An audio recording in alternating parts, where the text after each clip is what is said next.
Good evening. Is everybody here? Am I live? This is always, come on. I believe in you, internet. You can make this happen.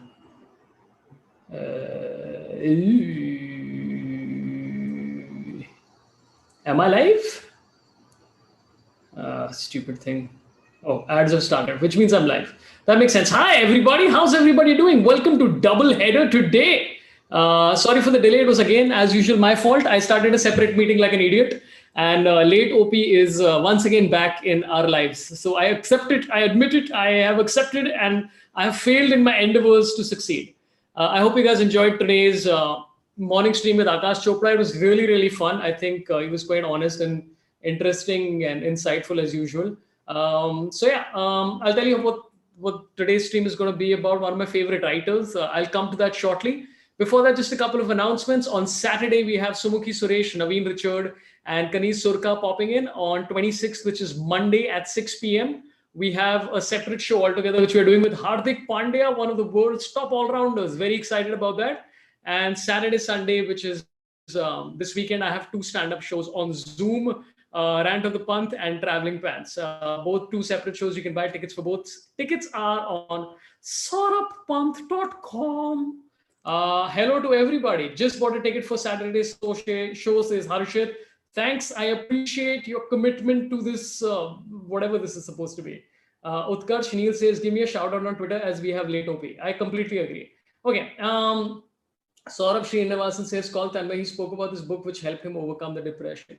I did speak to Tanmay, just to clarify. Tanmay is not free right now. That's all. I know that Tanmay is a big fan of John's book as well. But yeah, he wasn't free. Otherwise, I would have been happy to have him. Okay, I'm going to introduce my guest. This is going to be a lot of me being very excited to be here.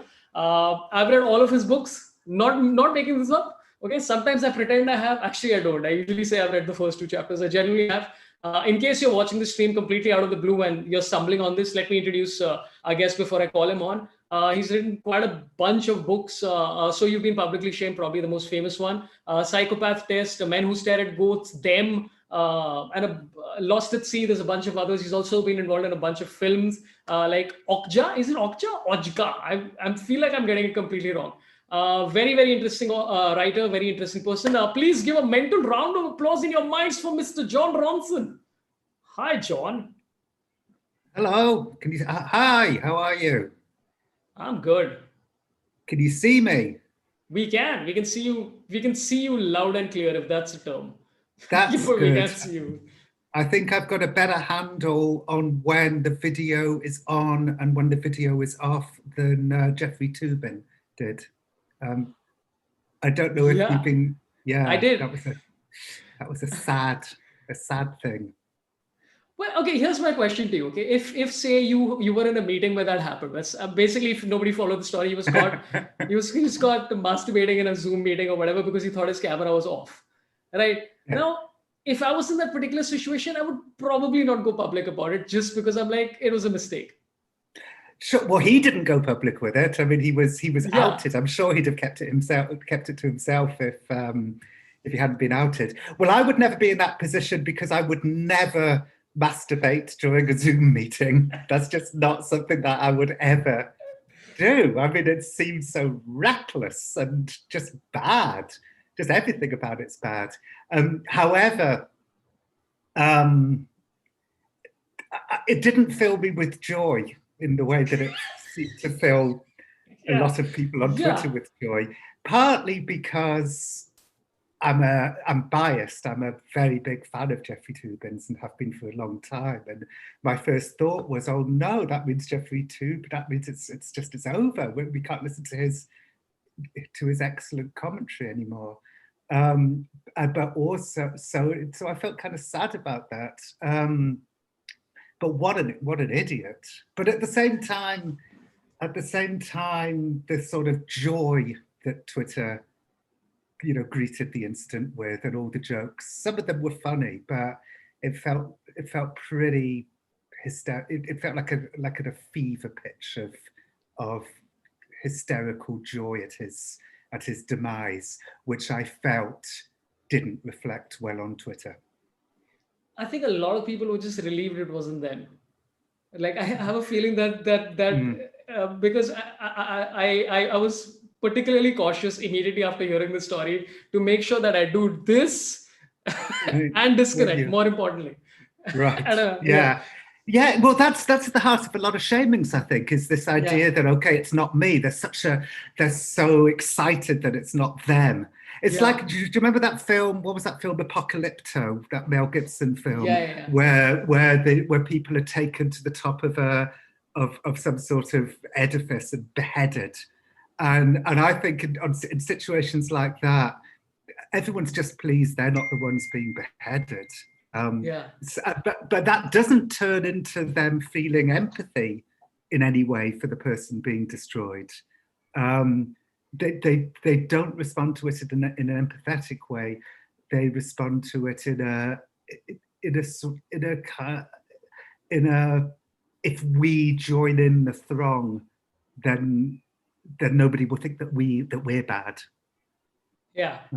Whereas I think a better response in a situation like that, which was clearly a mortifying, life-altering, idiotic, stupid mistake, as opposed to something more nefarious, is to feel a little bit of, is to feel some sorrow and sympathy for the guy's totally changed life circumstances.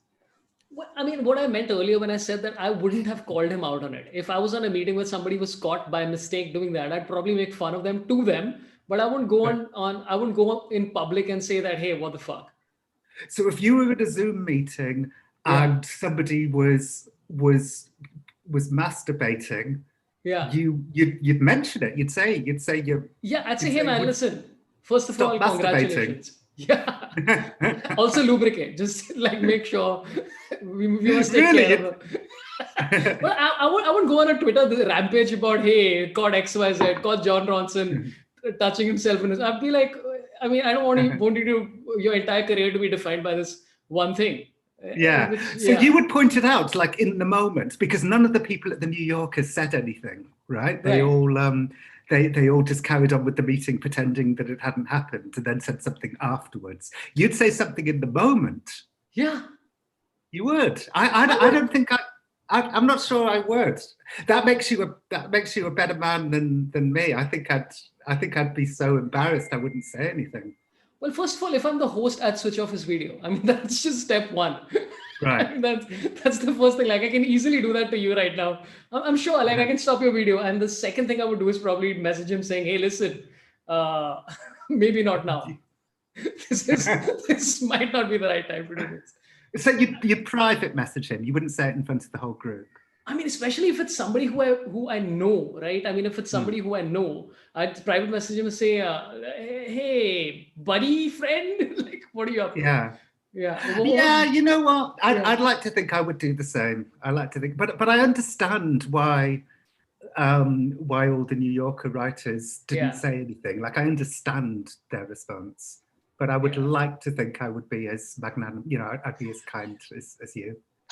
Yeah. I got to talk about the book, and this is by the way, I was supposed to get a friend of mine who's also a comedian called Tanmay Bhatt, who is a big fan of your book. And So You've Been Publicly Shamed is a book that sort of changed my entire outlook on dealing with people online, and not sort of go after them for whatever reason. It also came from a fact that I think if you're facing both sides of it, right, as a receiver as well as an observer, you tend to be a little bit more understanding of what the situation is. Like I've spoken about this before, where I think I've been targeted for jokes that I made which were completely taken out of context, and death threats and all the standard stuff that tends to be almost the norm nowadays, or at least used to be till 2019. And that sort of changed my this thing about the mob, sort of the mob that chases people on the internet. I know a lot of people who are watching. Probably, I got to ask the chat, by the way, how many people are familiar with Jon's work and how many people are not? People are already pouring in with questions, so there are quite a few people who are quite aware of it. But do you want to?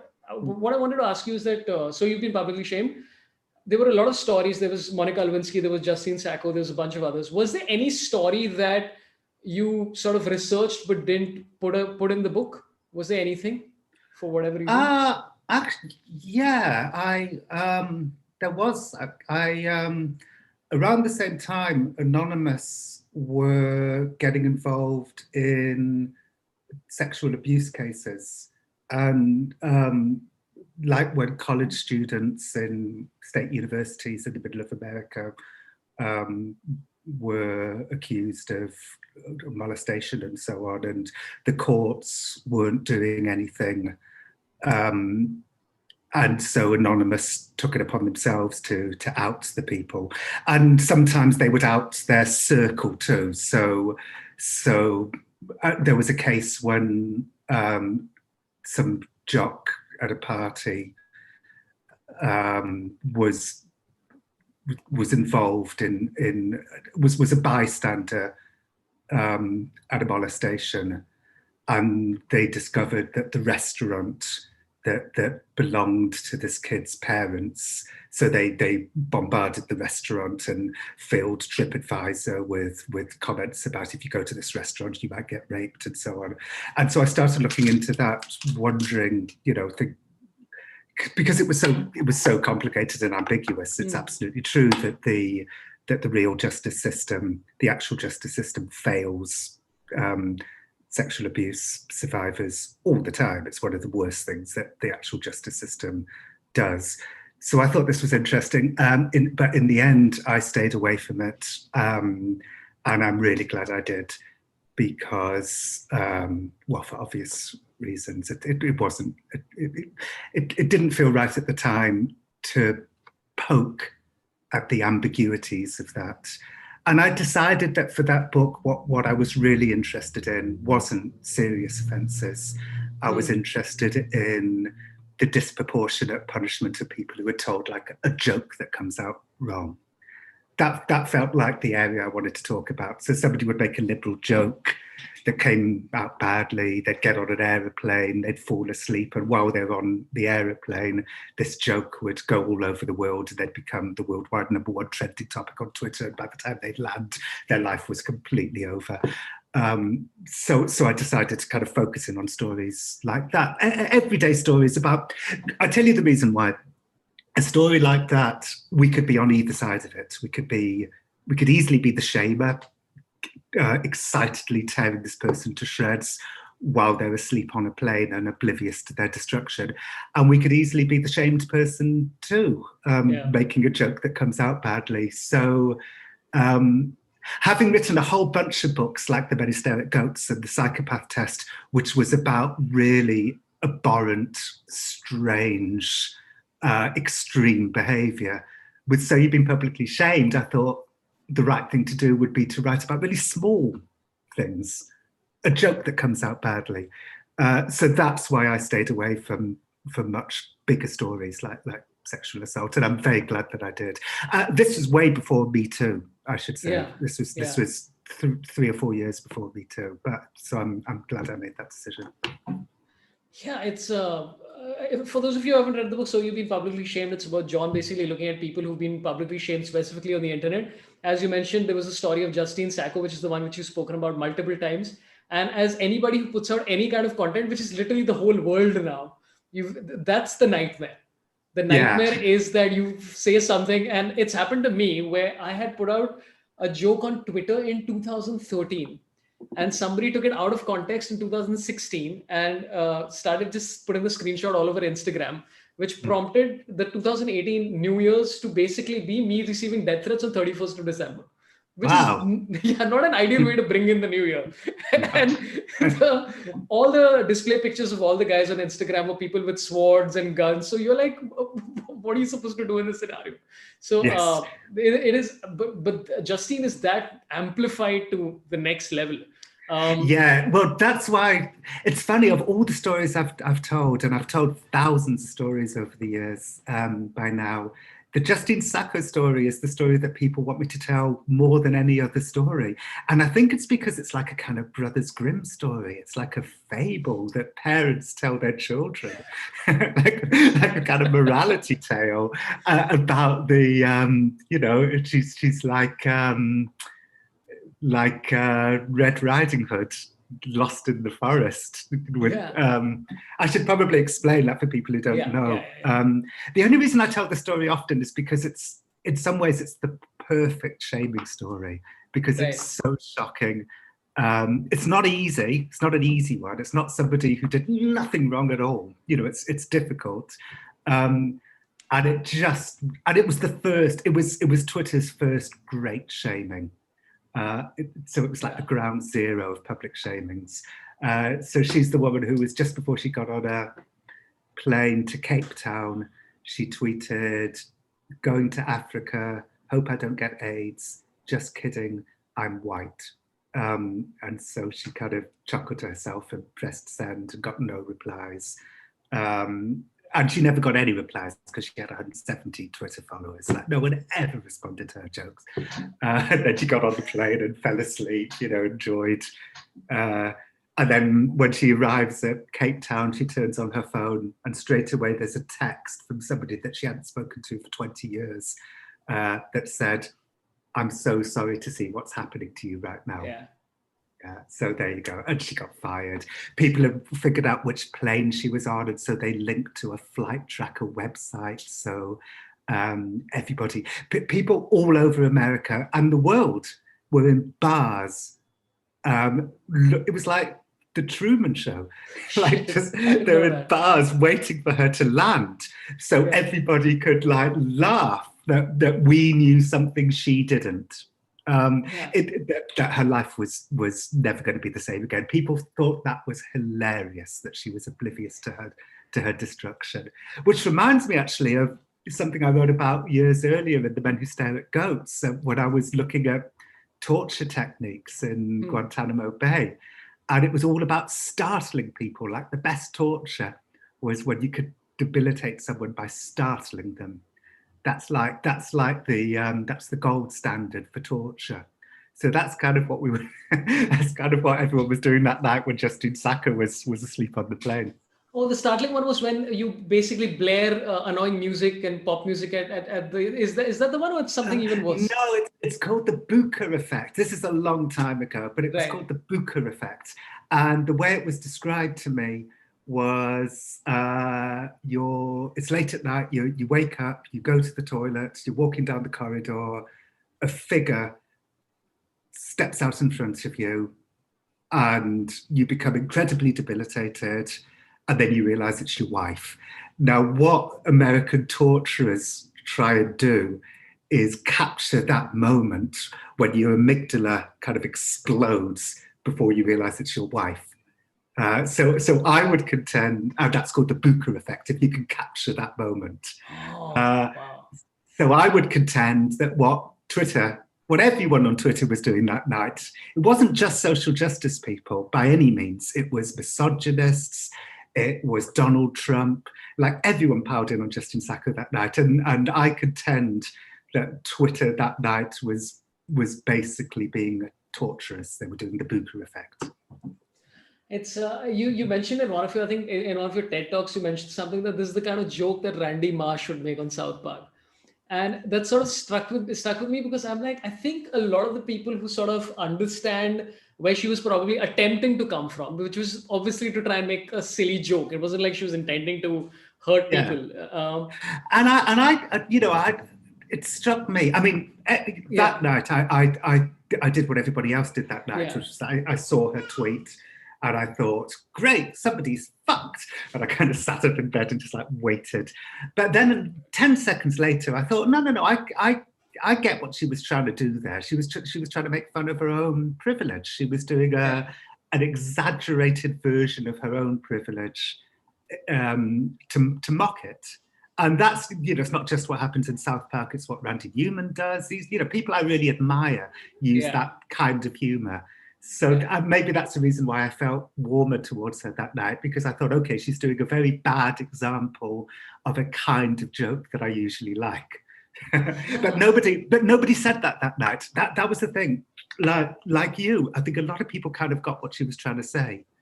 But if anybody tried to say anything, the flame was burning so hot, Twitter just sort of went for them. So everyone was silent that night. And I sat there thinking, well, that's extraordinary. Even journalists were too scared to say anything. And we're supposed to be fearless. It's kind of interesting. Like the more I read the stuff that you've done, it's essentially about trying to find the humanity in these kind of bubbles that we tend to ignore or tend to think are freakish or weird or just whatever, insane or whatever it is. And you try and find the humanity of it. And it seems to be that that it's not about empathy anymore. It's about at least attempting to understand people. Is that what it is? And empathy where empathy is appropriate, and most of the time I'd say empathy is appropriate. When I started out as a writer, I would sometimes caricature people a little bit too much, or make fun of people a little bit too much when I was in my 20s, starting out as a journalist. But by the time the Justine Sacco incident happened, I'd really come to the conclusion that as a writer, the best way to be is curious, empathetic, compassionate, and I guess mostly curious.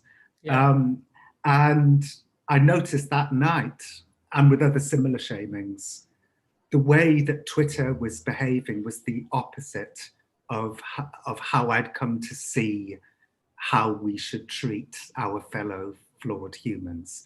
So I felt quite animated that night, thinking this is the opposite of how we should be treating somebody. We should, at the very least, we should be waiting for her plane to land.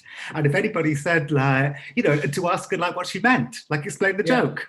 Like, come on, it's only a couple of hours. Like, it's like you were watching the flight tracker website, so you can see that she's pretty close to Cape Town. Just wait for her plane to land. But if you said that night, this is something I found so shocking. If you said that night, people would accuse you of being weak or naive. Like, we don't have to wait for her plane to land. We know what she's like. People were overly sure of themselves that night. It's a weird one. It's like, as a comedian, right? When you started out, I've been doing stand-up for about 12 years, and the first level of jokes that you write, I found an old video of mine on a new channel that I've started. And I found some of the videos and I showed them to my manager. He's like, dude, listen, please private this video for perpetuity. Don't let anyone see this because your career is over. Like it's 11 years back and it's completely out of context. I had no idea what I was doing. And I think you've just reached a point where we are not willing to allow people even the mistake of inexperience. Not even that much. Yeah, I mean, I understand. I grew up in Britain in the 1970s, where everything on television was either racist or misogynistic or homophobic, and it was, terrible for like a sort of, sensitive liberal child like me. That was like our only choice. It was like watching racist comedians on Saturday night TV. So I totally get why people on the left are wanting to make this change to society, I agree with them. But as you say, the problem is if you're, so many problems. You monsterize people, you dehumanize them, you define them by a slither of their personality. One tweet, you think you know everything about that person. You don't want to wait for the plane to land. There's no, one of the best things about the actual justice system, we talked about one of the worst things is the way that it fails sexual abuse victims, but one of the best things about the actual justice system is sentencing hearings where people get to talk about context. Like, okay, that person did something very bad, but here's some reasons, here's some things you should bear. That's gone. Like, Twitter doesn't care about context. So I agree with their vision for a better world, but I often disagree with their methods. Yeah. And they're so counterproductive. I mean, just look at the world. And estate. Which connects me to a lot of the questions that are pouring in. I'll try and quite a few people watching. Please like and subscribe and all that nonsense. Gayatri S, by the way, welcome to level 1 of membership. We have 80 who's asked on Super Chat. Hi, John. What do you think about the rise of the right and fascism globally, and any views about the political condition here in India? I would be totally out of my depth talking about the Indian political situation. I mean, I can try and bluff it, but I've got a feeling people will see through my bluff. I mean, I'm horrified by the rise of fascism across the world. 20 years ago, I was writing about the rise of, I wrote a book called Them, which is about the rise of conspiracy culture, the connection between political extremism and conspiratorial thinking. So I was like one of the first people ever to interview Alex Jones and David Icke and all of these people who are now like really major figures. And so I saw really close up the untruths, the dangers. And 20 years later, they have the ear of the president. Trump is retweeting QAnon. Trump went on Alex Jones's show. I mean, it's horrifying to me, and I just hope. I was always a kind of independent, but Trump's election propelled me to join the Democrat Party. I became a citizen in time, an American citizen in time to vote. So it really galvanized me, and I just really hope and expect that Biden will win in a couple of weeks, and there'll be a small step towards a more compassionate world. Alex Jones was the one. Them was the one when you guys tried to get into the meetings, right? Was the Bilderberg meetings or whatever it was. Was that the one? Yeah. Me and Alex Jones snuck into this secret club in Northern California called Bohemian Grove, where I had heard that the elite, the secret ruling elite, have a ritual which culminates in a human effigy being thrown into a bonfire in front of a giant owl.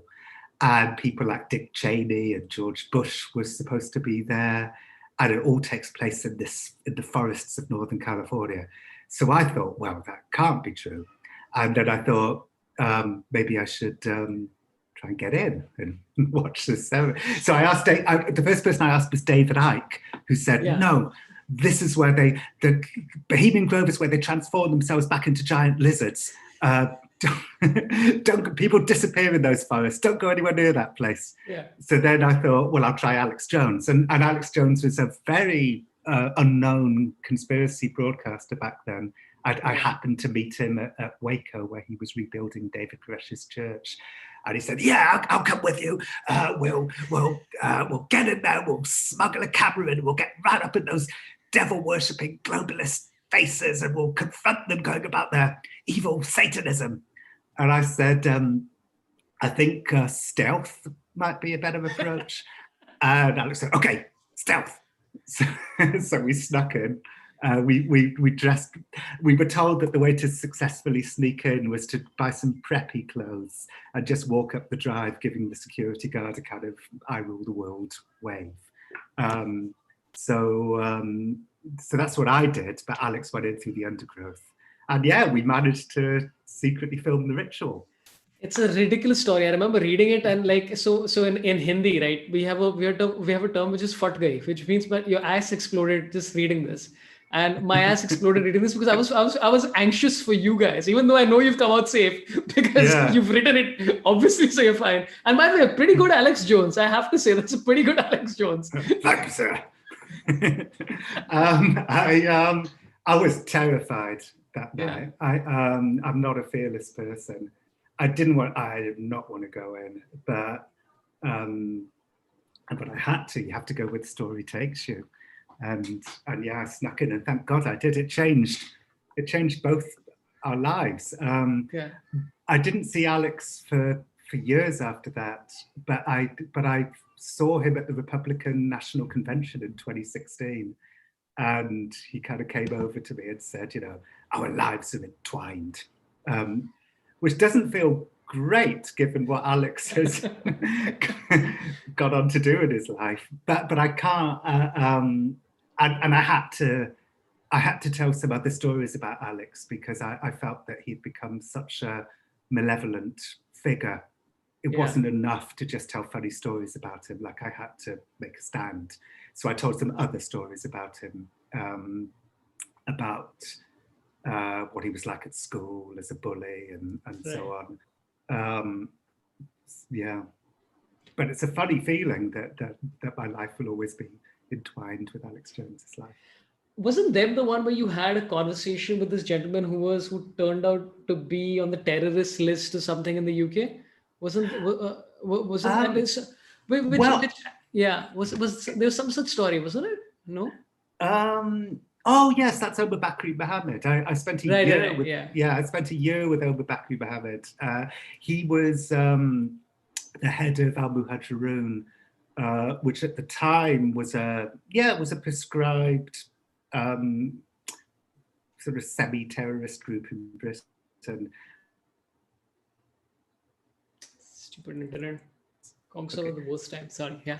But yeah, later on, many of Omar's followers went on to commit actual acts of terrorism.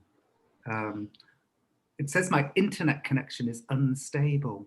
No, I think that's from me. That's it's mine. It's sorted now. So when you do something like that, and I remember you writing about it retrospectively, where you said that when I interviewed him that time, it was more about him being like almost like foibles and this silly person. And then post 2001, it's you suddenly look back on it and you're like, oh, that's so. How do you feel about that? Looking back on that kind of thing now, like how does that resonate with you? I mean, honestly, I think I'm kind of proud that we captured Omar Bakri and the rise of militant Islamism in Britain before it was before other people had even noticed that it was happening. Right. So I'm sure the story that we told was funny and kind of buffoonish at times. Well, it was a sort of weird mix of comedy and horror. I mean, for instance, at one point he took me to his jihad training camp, which was a scout hut near Gatwick Airport in Crawley, and he outed me as a Jew. He said, "Look at me with the infidel John, who is a Jew," and all his jihad warriors went, and I said, "Surely it's better to be a Jew than an atheist." And I heard somebody in the crowd go, "No, it isn't." Which is kind of nuts, by the way, I should say, because I am an atheist. I mean, why would I choose to assert my Jewishness at a jihad training camp?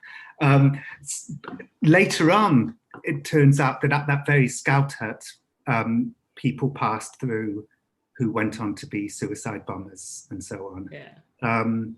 So, that particular story has been criticised by a few people. Why did you treat the story with absurdity? Right. But honestly, I'm more proud of the fact that we captured. To me, it's kind of like, making a documentary about Hitler when he was a watercolorist. Right. There's a value, there's a value in that, I would say. I wish somebody had been a fly on the wall when they were following Hitler around painting watercolors. That would be historically interesting. Yeah. So I kind of think that was my version of that. So while I understand the criticisms, I still feel that what we did was valuable. Yeah, and I mean, how are you to know? Because there's so much, like even with somebody like an Alex Jones or whoever it is, they always start off being like, oh, look at this buffoonish figure, that's comedic. And then eventually you just turn around and you're like, wait, what? Like this became a serious thing. And that happens so often. Yeah. Alex so much. I mean, when I was hanging out with Alex Jones, his interests were the New World Order. 9/11 was an inside job. There was a kind of a crossover between the kind of stuff that Alex Jones was into back then, the globalist cabals and proper good intellectual thinkers. It was only later on that Alex, I think the money and the power got to his head, and he became an Islamophobe, and he started hounding the parents of children who'd been killed in Sandy Hook. But all of that came later. Right. Okay, we got a lot of questions popping in. A lot of people excited to see you here who've read the books. Yay. Okay, what the hell? My chartered accountant is calling me randomly. Oh, okay. All the weird times for him to call me. Okay. Are you worried? If my accountant ever calls me, I just assume that my life is about to be destroyed. No, he's a friend of mine, so yeah, I'm fine. I'm like, everything's ruined. See, at least it got caught live, right? The moment where Sorabh found out that he's been defrauding the government for 11 years. It's captured live, as long as that's the case. Okay, we have Rajat Shah. Hi, Rajat, how are you doing? He says, honest confession, I'm here because I don't know much about Mr. Ronson, and I'm curious, but I'm even more curious to know if he's ever visibly imagined himself as a Bond villain ever. Because I can see the potential. I don't think so. He's frozen. No.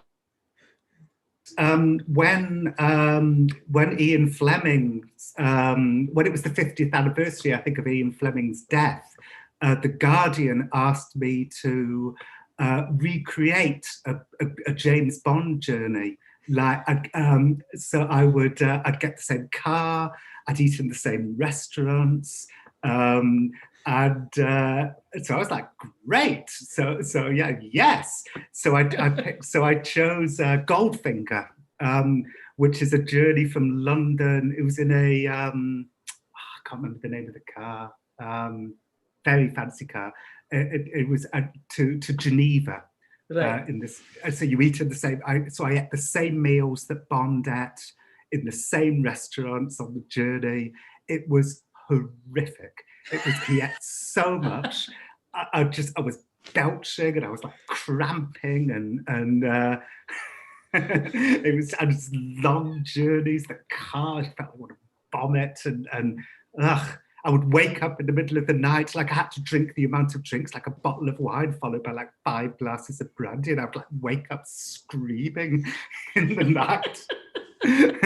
At one point, I woke up screaming after like all this camembert, like sort of putrefying inside my stomach. Like how Bond could like chase villains under those circumstances. Like, I woke up at like 3 a.m, like screaming, and I wrote down hair, triangle, horse, chest, and then I fell asleep, and then woke up the next morning without a clue what I meant by that. I don't want a hair, triangle, horse, chest mean. Yeah. So I was waiting for you to say it was incredible, and then you said it was horrific, and I was like, this is great. Like that's the Bond story nobody hears about. This guy who's just hungover for the entire movie. But he's like, this is ridiculous. I have a drinking problem. This is a terrible situation. I tell you, Bond was troubled. Like if he could do, to be able to have to do that every night. Plus the car, it was an Aston Martin. Yeah, Aston Martin. Yeah, it was an Aston Martin. And so the Aston Martin man pulled up at my house in London with the car, this kind of incredibly opulent car. And I got in it, and some kid walked over, and he said, he sort of, and I opened the window, it's a sort of young kid, and he said, do you know what happens to people who have cars like this in this part of town? And I said, what? He said, they get hurt. And I did not respond to how Bond. I mean, what would Bond have done in that situation? Just like slapped him. I just put the window back up. And then, but then as soon as I got to France, everyone in London thought I was like an idiot for driving this fancy car. And then as soon as I got to France, everyone thought I was amazing. I have never been so interesting to Frenchmen. They were like admiring me. So all the people in London thought I was like a twat, and then everyone in France thought I was just awesome. Go ahead, sorry. Yeah, I was going to say, but eventually the car was like a real burden. Like in France, like I'd stop off to eat all that camembert, and there'd be like people like standing around the car, like looking impressed. It felt like I had like a solid gold face. Like everyone's impressed, but you can't escape the fact that you've got a solid gold face. I mean, Bond was a shitty spy. Let's be honest. You don't roam around with fucking Aston Martin while being hungover and be like, "Hey, nobody knows I'm here." This is a Yeah, dumb idea. exactly, and needing, I mean, God, the amount of Tums he would need to settle his stomach after that. So, Rajicha, you've inadvertently stumbled upon a pretty interesting story. So there you go. Not a Bond villain, but definitely not Bond for sure. That we know for sure. No, Yeah. I see myself as the perfect middle ground between Bond and a Bond villain. Which is like M. No. Yeah, I guess, or one of the ladies. Yeah. You know, Oh, I don't yeah. know. Okay. I don't know where that's going. They probably had the worst side of it in all those Bond movies, right? The villain had fun, Bond had fun. The ladies are like, okay, I have to be attracted to this guy for 2 hours. This is exciting. I'm gonna make a small plug. I tell that James Bond story in a collection I've got out called Lost at Sea, which is a book full of my like shorter essays. So I tell the Bond story in that. Oh, I think I've read Lost at Sea. I remember reading Lost at Sea. Yeah. This is the one where you also stumble on Stanley Kubrick's boxes. Is it the same thing? Wow, the internet is really. Is the internet gone bad? Yeah, my internet just. Yeah, no, I'm back. Yeah, this is the one that's had the Stanley Kubrick boxes story. Yeah. Oh, that was a great. Oh, that's such a great story. Yeah, I got boxes. Yeah. Yeah, I'll tell you that very quickly how it started. I just made my very first documentary. I was really young. It was a documentary called Hotel Auschwitz, which was about the marketing of the concentration camp. And I got this telephone call from this posh sounding man saying, my employer would like a copy of your documentary. And I said, who's your employer? And he said, I'm afraid I can't tell you. And I said, oh, go on. And he went, oh, okay. So maybe I'm like Bond because I got it out of him. He said it's Stanley Kubrick. So I sent the tape, and then nothing happened. Kubrick died, 5 years later or something. And then this man phoned again and said, do you want to come up to the house for lunch? So I got an invitation to Stanley Kubrick's house for lunch, and the house was just full of boxes, 1,000 boxes everywhere. It looked like the IRS had taken over his house, but it was how he lived. That was how Kubrick lived. So I said, what's in the boxes? And he said, everything. We never threw anything away. So when I got back home, I told my wife that, and she said, oh, you should ask them to look through the boxes. So I spent years on and off going back and forward to look through Stanley Kubrick's boxes. It's a great story. I think there's a movie as well which I've not been able to get my hands on yet. It's on Vimeo. Yeah, what happened was I wrote about it first, and then Channel 4 said, do you want to make a documentary? So I went back and found a whole bunch of new things in the boxes and made a documentary about the new stuff. Awesome. So we have Yash Acharya. Hi Yash, I hope you're doing well. He says, out of context question for John, but what's the genre of music that you most relate to? This is the kind of absurd questions that we get, which is great. By the way, we stumbled upon the Bond story, so let's see where this goes. Let's see which, yeah. Oh, well, that's very easy. I tend to listen almost exclusively to sort of post-punk. So punk was fine, like the Sex Pistols, like it was fine. But what got really interesting, I think, was just after punk, when punk bands started mixing genres in. So the Pogues matched punk with Irish music. Bands like The Fall matched punk with like Captain Beefheart and so on. So it's the musicians that came just after punk, inspired by punk. That's the music I listen to all the time. Bands like The Specials mixed punk with ska and reggae. So did The Clash. They finally you named a band that I've heard of, which is The Clash. That's the one. The rest I'm like, huh? I'm a huge fan of this really obscure British band called The Fall. And if you could imagine somebody like Captain Beefheart growing up as a working class dock worker in Manchester, but had the brain of a sort of mad beatnik like Captain Beefheart. That's The Fall, and they're my favourite band.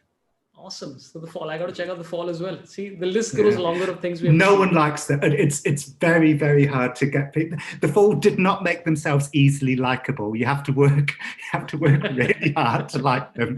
They put up a lot of boundaries, but so whenever I've tried to get people into The Fall, it almost never works. But once in a while, it clicks. It's like blue cheese. So we'll follow up and see how many people. Yash, maybe you're the one who gets into The Fall. Preetham Sarma asked, John, has Hunter S. Thompson inspired you? Yes. Yes, in the sense that I love the way that he would tell his stories through the prism of his own biases and honestly spiraling mental health issues. Hunter Thompson was definitely a troubled man. So I loved the sort of spirit of adventure and the way that he presented himself as a slightly unreliable narrator, full of his own biases. He didn't mind making himself look ridiculous, get into these dangerous situations, and he'd write it all in a first-person narrative. All of that I found incredibly inspiring. I also think Hunter S. Thompson as a person was just incredibly interesting, but very troubled. What I don't like is the drug side of it. Like for me, taking LSD and then going to a police convention feels like a bad idea. So I don't copy the drug taking, but I was hugely inspired. I mean, he just opened up whole new ways of doing journalism that was so exciting. Yeah, also his schedule was some ridiculous schedule, right? He used to wake up at like 4 p.m. and then start drinking and it's some crazy, and start writing in the night and do cocaine and some, he was just amazing. I mean, he had nobody, if you read his letters, The Proud Highway, and this is just letters to friends. It wasn't even necessarily stuff that he thought he'd end up publishing. His use of words are just so funny and so original. Nobody's like him. Yeah. So, which leads me down a weird thing which I've been thinking of, and this is a conversation that's been happening for a while. Do you think you need to be slightly flawed to be like that ridiculous? Where it's like one of my favorite shows is Rick and Morty, right? Which I absolutely love, and the creators are normal human beings, but not exactly, right? You know what I'm saying? And I think you need that slight something where it's like, there's some issues. I think so too. At the end of the Psychopath Test, I write. The line I write something like, there's no evidence that we've been placed on this planet to be especially happy or especially normal, and sometimes it's our unhappinesses, our eccentricities, those least fashionable aspects of our personalities that lead us to do the most interesting things. So that's the conclusion I came to at the end of writing the Psychopath Test, that it's our damage that often propels us to do good work. That's most certainly true in the case of Hunter Thompson. So the psychopath question is, of course, one that you get asked a lot about: is XYZ a psychopath? Is this person a psychopath? Blah blah blah. Yes. And again, generally, like what I like about your writing is that it's unlike the band The Flow, you can get into it easily, right? It's just because it's not only is it insightful, it's also light, it's fun, and then there's this heavy, which I'm assuming is obviously intentional. But and so at what point did you decide was there ever a point in your career as a writer or a journalist where you're like, this is too much, and because of how flowery or whatever people aren't going to watch? Was that a conscious thing ever at any stage? It was conscious right from the beginning. All the writers that I admired growing up did exactly that. They took really complicated ideas and made them really simple. And for some reason, I found that really breathtaking. Like when the writers that immediately spring to mind who do that so well are Kurt Vonnegut. Yeah, just the most complicated idea reduced to its simplest form. George Saunders does it too. Sorry, can I stop you right there with Kurt Vonnegut? One of the, I don't know if you know this about his writing technique, where apparently what he would do was that he would write a page and he'd spend the whole day on the page and just the 350 word page. And then once it was done, it was done. That was the final draft. So he used to work page by page. And when I read that, I was like, that's, I mean, as a writer myself, I'm like, that's ridiculous. You have to be on another plane to be able to achieve that. Totally. I need to go back to a paragraph 50 times before it's ready. Yeah. Like I could never. I could never write something that's ready to be read in one day, like never. Yeah. It's such genius, though, to take a complicated idea and then reduce it to its smallest number of words. You know, I think, you know, Raymond Carver, I think, did that really well as well in a slightly different way, but Vonnegut, George Saunders. And so I very much learned from them. Take a really complicated idea. There's a line, the Supreme Court Judge, Oliver Wendell Holmes, said something once, which I think should be every writer's, it should be like, you know, on every writer's wall. He said, I would give a fig for simplicity this side of complexity, but I would give my life for simplicity on the other side of complexity. So he's basically saying what we're talking about Vonnegut does. You know, you take the most complicated idea, you understand it, and then you reduce it to the simplest way of expressing it. And I love doing that. That's what I kind of live for.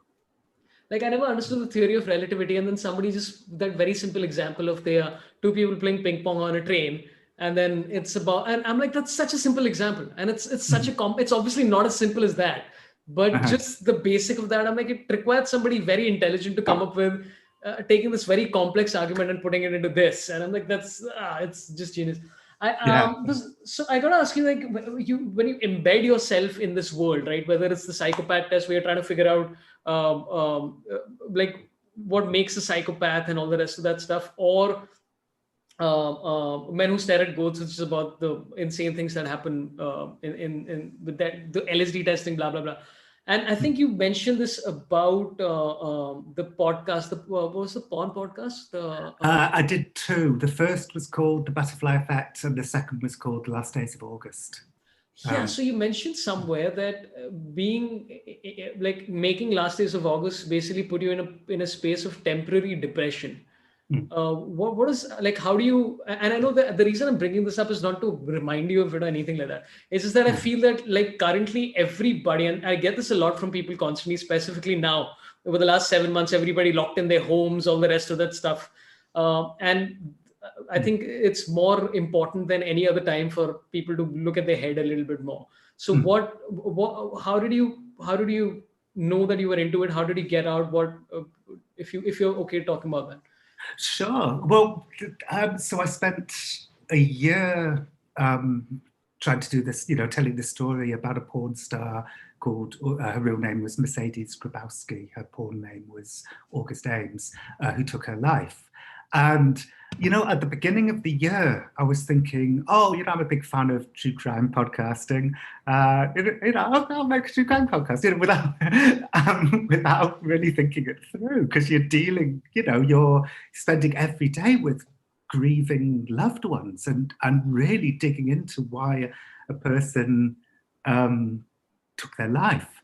So I think true crime podcasting is not a good idea for most people. I think you have to be quite a narcissist if you're going to do it and emerge unscathed, because I didn't emerge unscathed. I just got more and more weighed down by the ethics of the storytelling.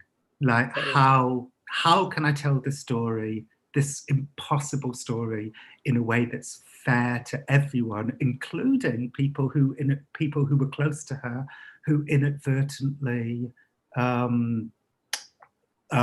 contributed to her death.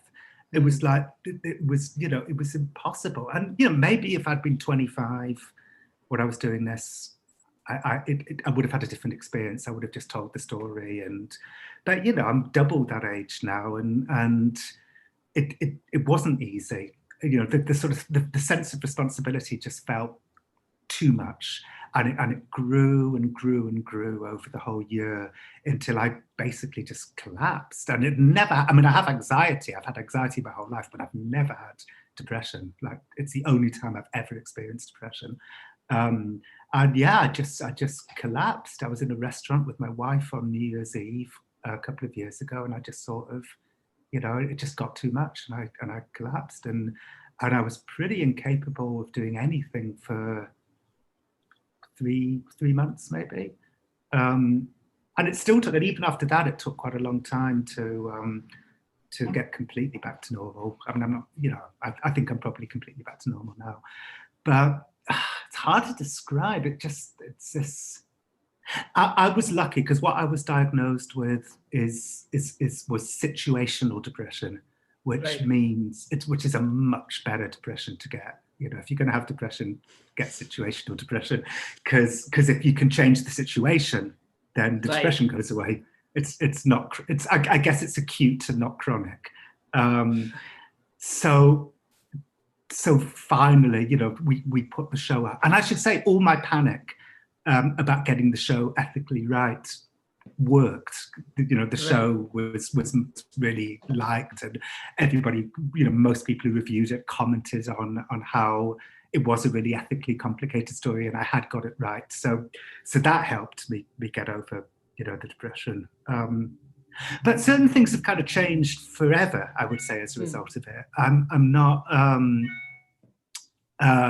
It made me realize that life's too short to spend your whole life working so hard. So ever since then, I've worked less hard.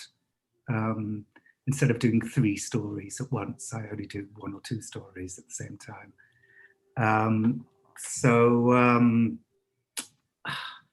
How did it lift? I went to, well, when I was in the midst of it, I just went to museums. I just walked around. I was living in New York City at the time, so I'd walk around the Met, and I'd walk around MoMA, and, you know, just do really unstressful things like that. Just lose yourself in a museum. That definitely helped. But also realizing, you know, self-care, like look after yourself.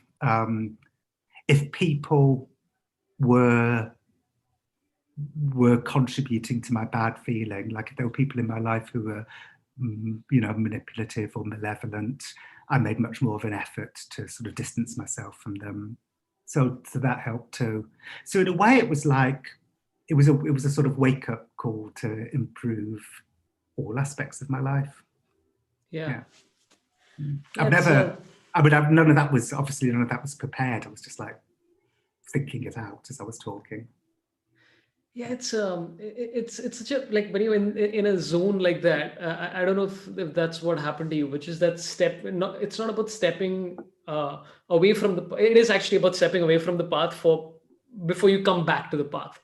Like I was speaking to Akash Chopra, who's a cricketer, and he talked about how he made it to the Indian team, and this is part of his book as well, where he made it out of the Indian cricket team, and he was trying to figure out how to get back, and he was just constantly consumed by this. And one of the top cricketers in India just told him, "Hey, listen, you just need to take a break and not think about this, and stop living in that zone, and just think about other things." And I think that tends to work. I don't know if that's what happened with you. Oh, definitely. Like I stopped work. I mean, my sort of collapse happened pretty much as soon as we finished the story, which was fortunate. Right. But maybe a bit like, you know, you get flu after you finish lots of work. So I guess that had something to do with it. But yeah, I didn't do any work for you know, at least a few weeks, maybe even longer. I didn't reply to any emails that was even slightly stressful. You know, I tried to eliminate all stress from my life, and, you know, just went to museums and stuff. So put myself in a completely different, you know, headspace. So yes, I definitely think that helps.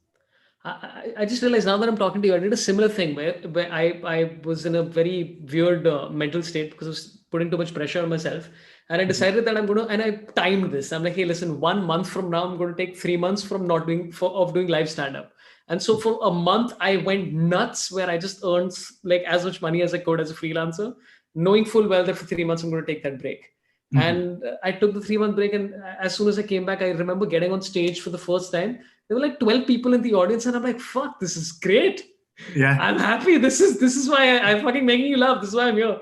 This is super fun. So, yeah. There's a danger though. I'm friends with, do you know the pop star Robbie Williams? Of course, yeah. The one you went with him for UFO hunting as well, yeah. I know all these stories. Yeah. Well, the same thing happened to Robbie, and he talks about this openly, so it's fine for me to say this. Like the world, life got too much for him. Right. He just in 2015 he'd done, I think, the biggest stadium tour of all time, or it sold the most tickets that any stadium tour had ever sold. And like, I remember him telling me, like, he did a show in France, and so like Belgium were offended. Like, why is he doing a show in France and not Belgium? So he added a show in Belgium, and this like kept happening, and so it was like, it became like the biggest tour ever. And at the end of it, he had a similar collapse, and then he sort of vanished from the world and emerged only to go UFO hunting with me. But he took like a year or two off, where he just basically stayed home and looked after himself. And at the beginning of the year or two, like the paparazzi were like hiding in the bushes. But by the end of it, when he was like ready to re-emerge, like the paparazzi had gone, like no one was interested, like I'd forgotten about him. So that's, and he never managed to actually get his career back up to the same level. Poor Robbie, like he had every right to take a couple of years off, like every right. He'd been a pop star since he was 16, you know, and at that stage he was like in his late 30s. Like he hadn't stopped for decades.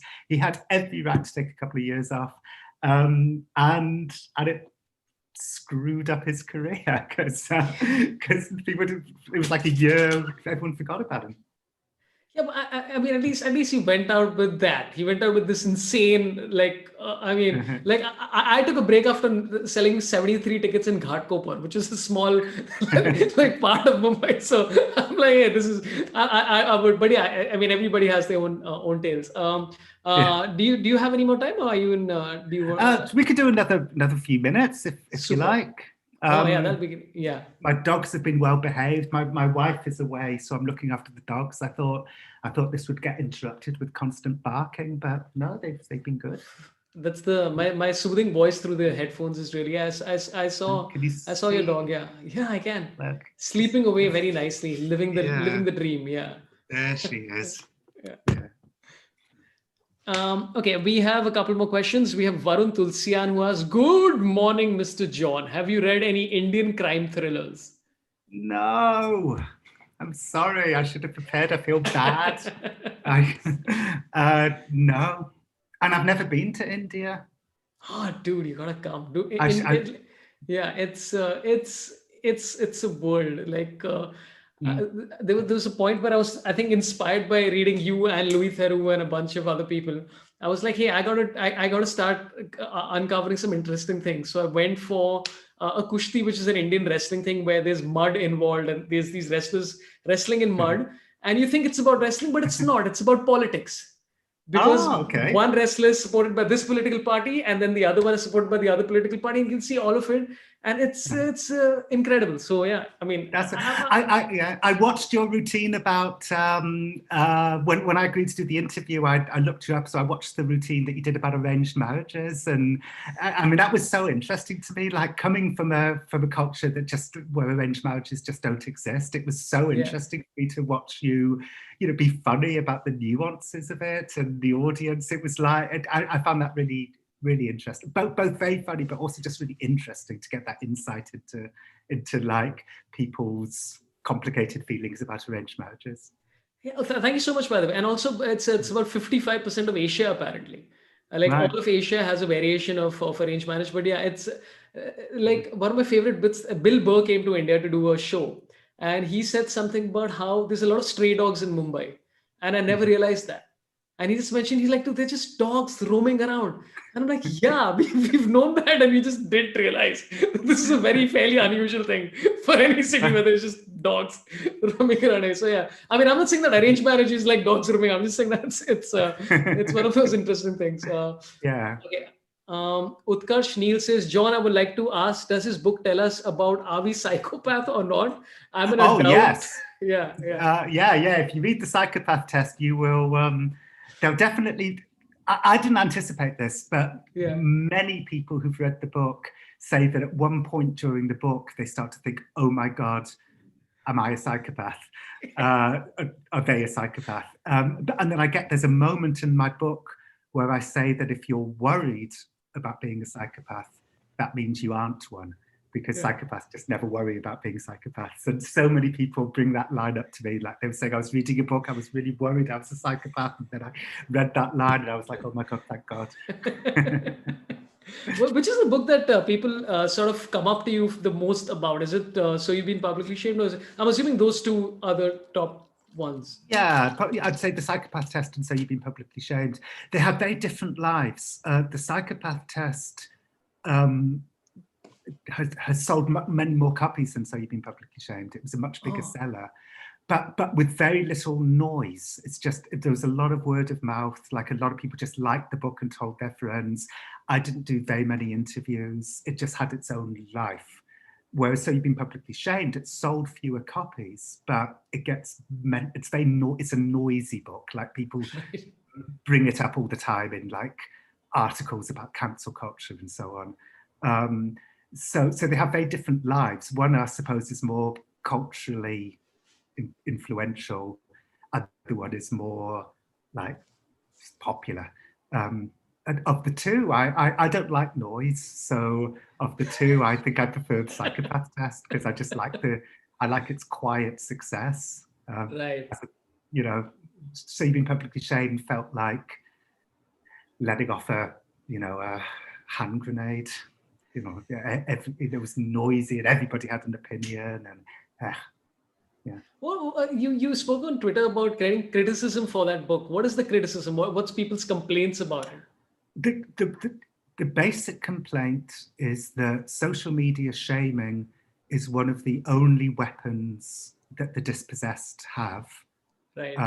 And so if you're criticizing social media shaming, then you're disempowering marginalized people. But I just don't think that's true. Like I just don't think that's a true criticism. But that criticism is generally made by people who haven't read the book and just assume that that's what the book is. So I think the book is a really it took me years to write it, so it's a really thoughtful, nuanced book. But yeah, that's basically the criticism it gets. But it's an ideological criticism that isn't really about what's in the book. It's about their own ideology. But it's so weird that you have a book which is about people taking things out of context, and the criticism is taking things out of context. And you're like, that's roughly the same. It's the same. Yeah. It's the circle of whatever. But absolutely, yeah. I lived for the first year after the book came out. I basically was living the book. People were trying to find ways to shame me. People were like looking through, all my tweets to try and find ways to get me, and it was very unpleasant. But it meant for the paperback of So You've Been Publicly Shamed, I got to write a chapter about that year, so it gave the book a better ending. I think, I think some people who get piled in on become so defensive and so like angry, they double down and move further to the right, because it tends to be people on the left quite often who are attacking them, and the next thing you know, they've become like Trump supporters. But none of that happened to me when I was being attacked. I was like really angry because I felt it was unfair criticisms. But I always like listened to what they had to say, and one or two things that they said I agreed with, and so I learned from them. And so I think because I wasn't stubborn, not only did I emerge from the whole situation totally fine, but I think I probably emerged from the situation in a more thoughtful way. Yeah, which is how anything should be, I'm assuming.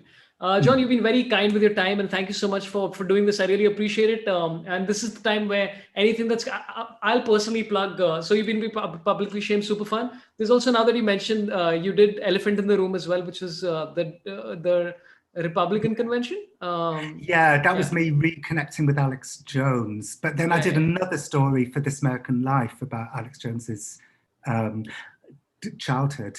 But my main stuff about Alex is in my book, Them. Yeah. Oh, so Them I thoroughly enjoyed. Them is super fun. So you've been publicly shamed. Psychopath Test. I mean, whichever you want to gravitate towards. Highly recommend it. Jon's writing is it's fun. Again, as I said, insightful, and I read. So you've been publicly shamed while I was doing a series of shows in Singapore.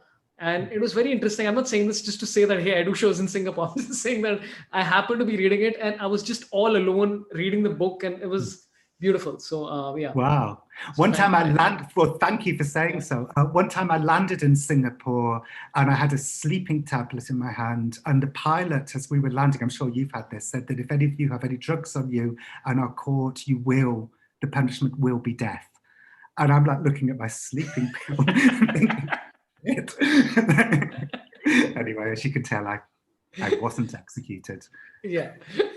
That we've clarified a bunch of times in this conversation. Jon, is there anything you'd like to plug? Anything that's coming up? Anything that's out there? I'm working on a few things, but they're all still a little way off being completed. So no, I have nothing to plug. Super. Thank you so much, Jon. Sorry, go ahead. Yeah. Oh no, just my previous books, the books we talked about. I think maybe if people want to read, people are thinking, well, which is the first book I should buy? Maybe The Psychopath Test. That's maybe the most. That's such an adventure. It's an adventure. Floppy. I think Floppy needs to go to the toilet. Super. Thanks, Jon. Thank you so much for your time. Really appreciate it. You can stop your video now. Really appreciate your time. Thanks a lot. It was so much fun. Absolute pleasure. So yeah. Okay. Thanks, Jon. Bye everyone. See you. Bye. Super to all of you tuning in. Thanks a lot to the last two super chats that I have, which is Matthew Jacob. Thanks a lot. And Rajat Shah, as always, my close good friend Rajat Shah. Some friends in the chats are asking if you could discuss the New World Order. He was running out of time, so sorry that I couldn't do that. Thank you so much for everybody who tuned in, man. He's just a delightful person. Do generally pick up his books. Tanmay, as I said, has already recommended, so you've been publicly shamed. Azim also loves the book. A bunch of people who you like also like the book, so go pick it up. Yeah, just want to say, this is the reason I like doing this podcast, this show, whatever it's called, is that I get to talk to people who I'm a fan of, and they respond and they come, and I'm like, this happened. So I'm very happy. Again, Saturday we have Naveen Richard, Kani Surka, and Sumukhi Suresh. And that's happening at 11 o'clock in the morning. And then on Saturday and Sunday, I have two shows, Rant of the Pant and Traveling Pant, both shows 2 separate days. You can come for both. There's completely different content in both of them. Tickets are on sorabpanth.com. And finally, Monday, again to repeat, Hardik Pandya is going to be here at 6 p.m. Completely separate show called Stars of Excellence with Manan Desai. So that's going to be fun as well. Thanks a lot to everybody who super chatted, everybody who tuned in, all my mods. They are back again. Kajol Agarwal, and of course Sharanya Deva, and of course Niharika and Manu and Manav. You guys are awesome. I really appreciate it. Thanks, man. Yeah, thanks. Who's this guy? How dare you speak? Sorabh Kati says, wow, Sorabh, your research today is exceptional, better than any episode before this one. Because I've read everything he's done, I'm telling you. I think I should call more people who I read a lot of. I think that's the key to this. So thank you guys. Take care of yourselves. It's time to go to sleep with Sorabh and the rest. I'll see you guys on Saturday morning and also in the night for the show. Thanks a lot. Goodbye. Also, there's a separate channel with snippets. You can also go check that out because we've only got 3,000 subscribers there. So hopefully that'll grow. Goodbye, guys.